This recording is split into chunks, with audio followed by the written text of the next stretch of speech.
Hello மக்களே, welcome to பேர்ஸ்லாம். இப்போ நம்ம பார்க்குறது பார்த்திங்கன்னா புட்லூர் அம்மன் கோவில் தான் பார்க்குறோம். இந்த கோவிலோட விசேஷம் என்னன்னாக்கா, குழந்தை பாக்கியம் இல்லாதவங்களுக்கு குழந்தை வரம் கிடைக்கும். இங்கே வந்து சீமனம் வளைகாப்பு நிறைய பண்ணுவாங்க. வெளியே நிறைய கடைங்க இருக்குது. நம்ம வாங்குற பொருள் எல்லாமே ஜடலேருந்து எல்லாமே இங்கே கிடைக்கிது. நாங்கள் சாமி தரிசனம் பண்ணிட்டு வரும்போது எங்களுக்கு எலுமிச்சை பழமும் பூவும் கொடுத்துட்டு இருந்தாங்க. அதுதான் இப்போ நம்ம பார்த்துட்ருக்கோம். இந்த மாதிரி சாமிக்கிட்ட வச்சு கொடுப்பாங்க நம்மளுக்கு.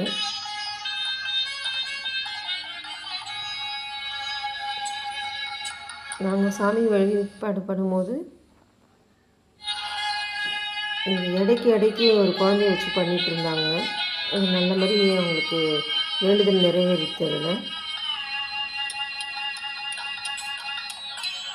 புற்றுக்கு அம்மனுக்கு வந்து நாங்கள் மஞ்சள் குங்குமம் போட்டிருந்தோம். அங்கே பாருங்கள், அம்மன் பார்த்திங்கன்னா நாகபுஷ்பத்தோடு அங்கே நாகப்பாம்பு வடிவத்தில் அங்கே இருக்காங்க. இது வந்து உண்டியல் மக்களே, நம்மளுக்கு அங்கேருந்து குடியில் நாங்கள் ஜூம் பண்ணி எடுத்து பார்த்துருக்கோம். எவ்வளோ பெரிய புற்று பாருங்கள். இது கரப்பாம்பூச்சி இருக்குது, வேறு நிறைய கரப்பாம்பூச்சி இருக்குது அதில் பாருங்கள்.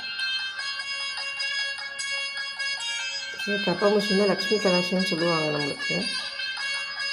இந்த அம்மா கிட்ட தான் நாங்கள் பூ கற்பூரம் இதெல்லாமே வாங்கிட்டு போய் சாமி வழிபாடு பண்ணியிருந்தோம்.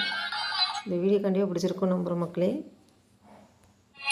இந்த வீடியோ பிடிச்சிருந்தா லைக் பண்ணுங்கள், கமெண்ட் பண்ணுங்கள், ஷேர் பண்ணுங்கள், மறக்காமல் சப்ஸ்கிரைப் பண்ணிடுங்க மக்களே. நன்றி.